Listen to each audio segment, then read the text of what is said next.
Well, once again, ISE Europe, that's Integrated Systems Europe, has occurred in Barcelona, Spain. And once again, we were there and we walked around and we saw some stuff, but we didn't see nearly as much as my guest today, Brian Galante. He is the founder and owner of Dimension PR, and we're going to talk and maybe compare notes about what we saw and experienced at this year's show. Hi, Brian. Always great to have you on the podcast. Hello, my friend. Thanks for having me back for the third year in a row. And it was great to see you in Barcelona. Indeed. Yeah, we had a good time. I'd like to thank Brian for coming on. Everybody out there for listening. Don't forget you can subscribe, you can share, and you can follow along with a transcript on the Physics website. Whether you're using digital signage or not, our podcast gives you practical tips for communications and content to better engage your audience.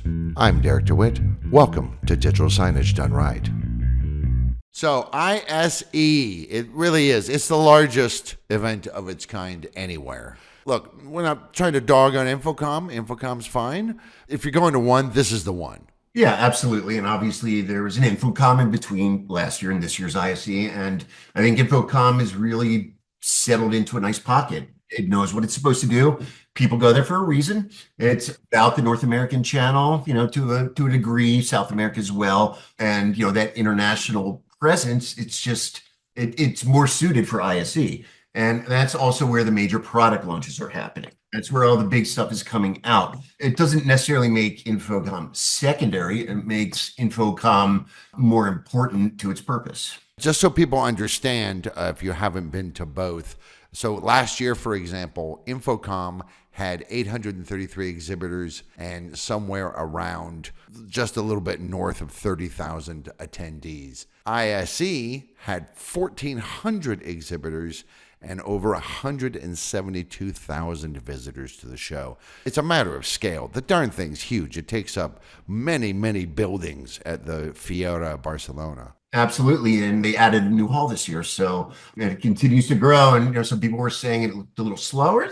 No, you had another hall, it just spreads out the crowd. I thought it was crazy busy though. Yeah. Hall 6 was a nightmare though. It was great if you're at a concert, but it was just this universe of haze and smoke machines and scaffolding. So yeah, exactly. Not my industry, and I quickly exited. So one of the things that Debbie and I noticed walking around is that the term AI was everywhere.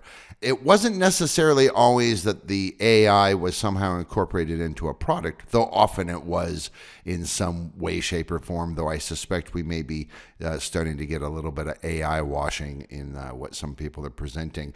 But even just a lot of the content that was being displayed, to pull people into the booths to talk about the products, a lot of that was quite clearly AI generated or augmented as well. Way more than last year, I thought. When it comes down to it, the killer app has not yet been found for AV. You could say that in broadcast as well, but in the broadcast industry, I think, AI has found its way, into some very specific functions, and people understand how it's being used. Things like content production. In AV, I'm not seeing that yet. In the background, machine learning has been doing its job for a lot of these background tasks for a long time now. For example, live captioning, translation, and meeting spaces, machine learning, and has a role in camera auto tracking. And AI obviously is now finding its mix into that. So AI is in the background, taking care of the mundane. It's doing it with efficiency. So AV people can continue to focus on things like creativity. When will that killer app be found? And is that even necessary for the AV industry? I guess that's my question. That's a very good question. Though I will say, it's funny, the two things that you mentioned specifically, I actually saw them. They had a stage in one of the halls where people were speaking different languages, and there was a way you could, I don't know if it was an app, I didn't do it, but there was a QR code, and they had an AI simultaneous translator. And I was like, okay, that's pretty cool. Absolutely. And that's where you're starting to see it now. So machine learning has been taking care of the general process in the background, the automation element of it. And now AI is starting to find its way into that ecosystem through these secondary applications. I also saw there was a screen in some booth. I can't remember what the company was. It's basically got cameras and it's tracking in real time the people that come up. It's making guesses. It's got an AI in there making guesses about who you are. So, for example, Deb and I walked up. Deb had her hair in kind of a long braid. So it comes up with a funny name like Super Sparkle Butterfly or something like that as just an identifier. And then it tracked us as we approached the screen and looked at it, and it started throwing up all these statistics, which were AI best guesses. So for me, because my hair started going gray when I was honestly 18, so I have gray hair. So it immediately said I was 65 or over, which really annoyed me to no end. And I think I swore at it. But when Deb was there, I think it must have clued in on the braid, which is kind of a young person, I guess, hairstyle. So it said she was 35. She's only a year younger than me. So we were like, hey, wait a second. And then when we went back, it must have caught the color of her hair because suddenly she was now 65 and over as well. So I was like, I see the potential here, but boy, it's not there yet. Yeah, and it's interesting that, the application where you saw it being used versus the application where I saw it being used. So I tend to live in the meeting space area, the corporate education government for the most part. So that's where I'm seeing AI find its way into the camera auto tracking area. Additionally, we're seeing AI make its way into meeting spaces and classrooms in other ways, particularly on the audio side, which has always sort of been the bigger problem to solve in these spaces. Now what I'm seeing is AI is making its way into that DSP ecosystem in a pretty clever way. There's a company called Zilliqa that introduced a product that it's almost taking the philosophy that if you have a Sonos system at home or familiar with one, you tune the room with your phone. So they're applying AI technology to the DSP to tune the room, tune the acoustics, adjust it to the right setting. So it's taking that manual operation away. And really, isn't that what AI is supposed to do? Yeah, I think that is. And like you said, there's a lot of automated stuff in there as well. I saw it in a lot of CMSs and control systems, and a lot of things involving sensors as well. Like there was a one company that they had sort of a mock-up of what their stuff does. They weren't demoing it live. But, in a space, a physical space, I don't know, it's a TED Talk, it's a big corporate meeting, whatever. Maybe you've got multiple lights, you've got multiple microphones and so on, and the AI using sensor technology would track a speaker or multiple speakers on the stage and make sure that they were lit and that they were mic'd, even if they moved around the space. And I thought, again, humans could do that, but you'd need 2 or 3 people, being paid to do that for that public event or that internal event. Whereas here, it's just an AI. You just set it up and it does it automatically. Yeah, absolutely. And where I saw sensor technology being used in interesting ways this year was on the room booking side, the space booking side, which, if you think about it, I mean, obviously companies like Visix are innovating in that space. But, I've been thinking over the last year, where do we go from here? How do those technologies evolve? What else can a meeting sign really do? Has it done its job? But by adding these sensor technologies, take personal meeting spaces, for example. You walk in, it's automatically booked. That's again removing any sort of responsibility potentially to book a space in advance. Oh, right. So you have something on your lapel or something, and it knows that when it's in a certain mode, you walked in that room, you booked it. Basically, yeah, it's inside the space. Typically, you're just mounted somewhere where it's not supposed to be seen.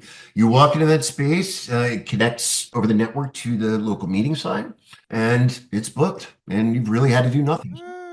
That's actually pretty cool. I know that in Japan, for example, there are some shops, produce shops, food shops, and so on, where they're literally staff free. There's not a single person working there. It has sensors and cameras and little programs in the background tracking everything. So I grab 4 oranges, I put them in my basket. I decide I don't need 4. I put one back, so now I have 3. It tracks me, which is a little creepy maybe, but it tracks me the whole time. And then when I get to the checkout, it already knows what's in my basket because it's been watching me. I don't even have to push a button. It just goes, oh, you're standing here. You must want to check out. I know what's in your basket. Here's how much it costs. All right. So you just answered the question I was going to have. Does it still require self-checkout? But one other interesting example of sensor technology, also in the meeting space, that booking ecosystem, is another sensor can monitor environmental conditions inside a meeting room. So, if there are any sort of concerning air quality issues, if there's a temperature change of that's significant, that can be reported to the sign, which at the same time is reported to the central network. That's an interesting application. But just being able to walk into a room and have it booked and not have to worry about everything. I mean, it's about making life in the workplace easier. Wow, I love that. It's interesting. So we've talked a little bit about some of the retail applications in addition to, other kinds of organizations. This year, I saw a lot more general retail signage, interactive signs and whatnot, whereas last year it was mainly quick service restaurants. It was QSRs. And there were still plenty of those around, but this year I saw a lot more for every kind of retail thing. Shoes, shirts, records, playlists, so many different retail applications, because I think retail is often a spur for this. I keep thinking about how that, combined with what you just said, is going to start affecting corporate campuses, universities. I think we're going to start to see that sort of thing incorporated in there as well. It's getting to the point where there's going to be a screen literally everywhere, and maybe eventually it'll just automatically do as much as it can for you. Hit on an interesting point. If you tie that to the sustainability initiatives that are going on throughout the industry still, I didn't see quite as much of that this year as the last couple of years, but it's obviously a very important topic. On the digital signage side, we're now seeing AI technology make a difference in the sustainability area. For example, leaving the days of manual on-off control behind. People forget to turn off their screens, or they're just too lazy to do it, or whatever. And these screens, they don't need to be on all night. They need to be on during business hours. So it's a lot of wasted energy, a lot of wasted electricity. You're reducing the life cycle of the screen. Automatic display control has been around for a while, but with the addition of AI into the mix, let's say that you have a USB stick as your media player. That's a technology that's been around for a while, but we're seeing that evolve now with the incorporation of AI capabilities into it. So that solves your display control problem right there. That is getting rid of any sort of manual operation. And I saw a recent study where a business could save up to $400 annually per screen. So if you look at the expanse of some of these multi-site retail networks, that's a lot of money being returned to the business. At the same time, you're reducing your CO2 emissions by as much as 640 pounds. That goes a long way in taking care of your carbon footprint. So I see sustainability and digital signage coming together a little more as we head into 2025 and 2026. Yeah, it's interesting. Last year, the word sustainability or eco-something was all over the place. This year, almost nowhere. I don't know if you remember last year, but a lot of booths were made out of recycled wood and they had plants. And this year I only saw a handful that did that. Instead, the language had changed to energy savings because that's bottom line stuff. The word sustainability, sad to say, but I just don't think most CEOs care enough. Yes, if you're taking a 2-hour U-box and reducing it to a 1-hour U-box, yeah. Great. You can call yourself sustainable. You're making a little bit of a difference. Everything counts, right? But is it really, driving innovation for sustainability in ways that it's going to make a real difference? So I see things like keeping your screens off all night long, and you have 1,000 stores and you have 20 screens in each store. That makes a difference. It makes a big difference. And I think there was one company, at least that I saw, I may have seen a couple, that had, again, AI incorporated into the back end, where it was even saying it would, I'm assuming using sensor technology as well, like if the system somehow knew that there was nobody around to say a particular digital sign, in this meeting room or in the break room or whatever, it would actually adjust energy flows to that sign. It would dim it temporarily. And then when somebody comes in the room, someone's here. And now it'll brighten up. So you're saving even more money on energy because it goes into a lower power mode when nobody's around. Absolutely. That's a great point. It's exciting stuff, I think. And I think this sort of thing is really going to become much more paramount if the kinds of screens that Deb and I saw this year start to become more and more commonplace. We saw much bigger screens. We saw much brighter screens, and not just outdoor, for indoor as well. And lots of different shapes, curves and rounded ones, and ones that go into the corner. We also saw flexible and foldable screens. We saw, finally, someone has come up with some transparent screens that looked good. Some were on sort of glass or glass-like plastic. Others were probably for outdoor and they were mesh, but the quality was really good. They were clearly transparent. You could see behind them. Things were a bit translucent, but the image was sharp. So I think these sorts of new technologies, if they start to get adapted and adopted more, are going to at first have a much higher power cost. But with all this other stuff going on in the back, I think it'll reduce the power cost and thus make these sorts of displays more enticing for organizations. Yeah, and I think, in general, the price of, let's say, DVLED technology, the price is still high, but it is coming down, into maybe the upper echelon of affordability. It's becoming more attainable. It's a technology, that is attractive for companies because there's so much personalization that comes with it in the form of you can build these things to whatever aspect ratio, the curvature, however you want it to appear, however expansive you need it to be. DVLED technology allows that, not to mention, it's a wonderful picture for dynamic signage content and other out-of-home media. Yeah, I mean, that's the thing. We used to talk about video walls, and now it's like video wall, schmidio wall. Why get a bunch of things and worry about the bezels and blah, blah, blah, just get a big old screen, or get a big old curvy screen, or a round screen, or a cube, or there were a ton of these digital arches. It's like an archway that led you into the booth that was on all sides, inside, outside, front and back. It was all video. It was all being used to draw attention. And I thought, this is where the video wall has moved to, is into something much bigger, much more interesting. Because I think we've all seen video walls now, and it's a little ho-hum. Yeah, absolutely. I mean, just think of the touch of class at minimum that it's going to add to the atmosphere. You walk into a corporate lobby or retail store, you're greeted with that versus, a traditional video wall that maybe was not installed awesomely. Right. Or it was installed right, but they didn't do a bang up job designing for it. And so you're like, that's a very nice idea. Exactly. And I guess the kinder way to put it is, it can be a challenge to build that. And DVLED technology, if you have that, it solves a lot of problems. So the affordability plus that sustainability element that you mentioned, signs point to that being a technology that we're going to see a lot more of in general purpose areas, so to speak. I finally saw someone had created, not one giant one yet, because the tech isn't there to create a truly huge e-ink screen, though they are getting bigger. They've got like 29. And in fact, we spoke to a couple of companies that present them or create the software for them or what have you. And they said, honestly, just tell us how big you want it to be, and we can probably get it made up to certain sizes.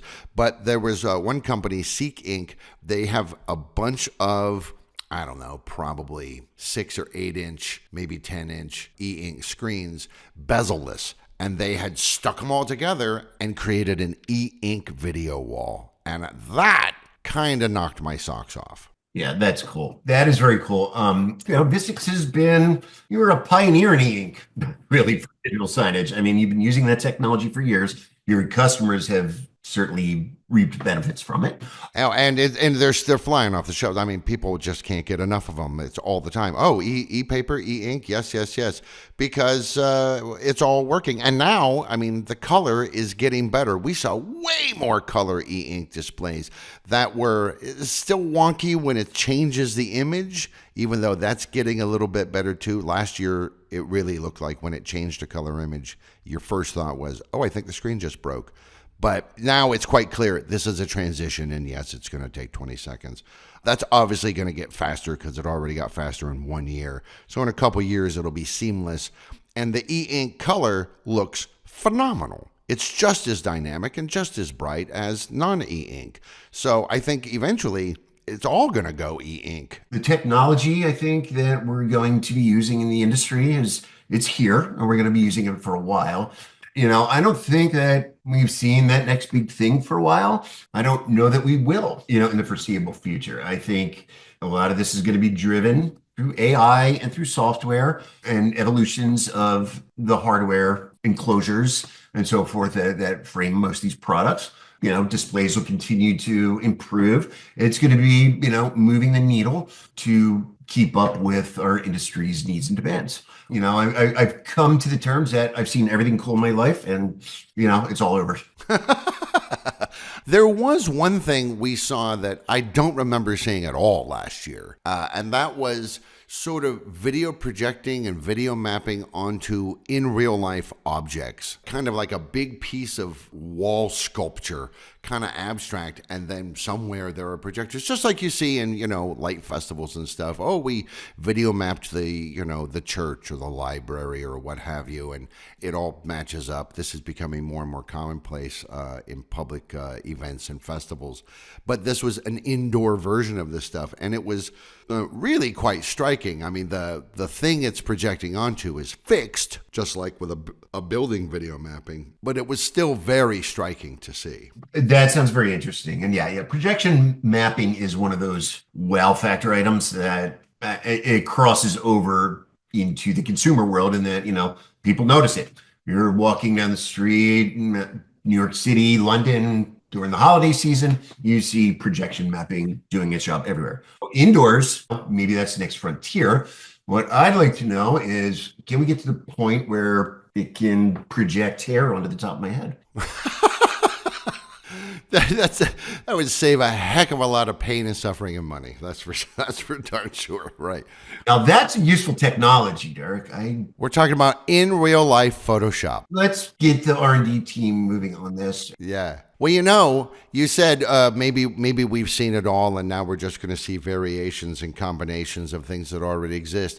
Because last year, the big wow thing in the whole show was the LG Kinetic screen, which really I thought did a bang up job. And the first thing I want to say is that it occurs to me that this video mapping technology, if it can somehow end up pairing, I suspect with AI, because it can operate so quickly behind the scenes, with kinetic screens, so that the screen can also change shape, but does have a physical three-dimensional element to it, that might be truly something spectacular. That is a very, very interesting point. That's what I want to see. Absolutely. So yeah, we're on to something. All right, we're going to save innovation from done. Speaking of LG, we were all kind of wowed by that huge kinetic screen last year. This year, they had a very different kind of a thing. I know Dave Haynes and others said they preferred it to last year's offering. I did not. Just so people know, it's a huge screen made up of a bunch of tiny little boxes. And the main gimmick was you could take a picture of yourself, a selfie, once you signed up. AI would then generate 4 sort of Andy Warhol-like variations of your image. You would choose one, and then it would show up on one of those boxes. And surprise, those boxes were boxes. They weren't just square panels. They would rotate. So they had screens on all 4 sides, and they would rotate and show a new picture. And so some of them were rotating and showing pictures. Some of them were rotating just to kind of make you go, wow. They had little things bouncing. And so it seemed very kinetic, even though the only physical movement part was that some of these boxes would rotate. I didn't notice that. Last year I noticed that wall, but I guess, it bears asking, was that a useful technology? Is it something that they, showed because it was an impressive step forward, but had no real use? I don't know. Maybe conferences or something like that, or, I don't know. Intercollegiate football games, maybe. I don't know. I mean, that's the interesting thing. Like you said, a lot of it is going to be driven by the hardware. And I do think it's interesting that many companies are coming up with the hardware without a use case. They're just going, hey, look at this cool thing we can do. And then sometimes there's a lag. It's now taking companies a little bit of time to go, wow, that's cool. What can we use it for? Yeah. I mean, there's a danger in innovation if, you're building things that just serve no real purpose or people don't need today. I'm not suggesting that LG did that, but, I think more so in the past, there were, that was more of a standard operating procedure. I think people are more careful about that today. Companies are more careful.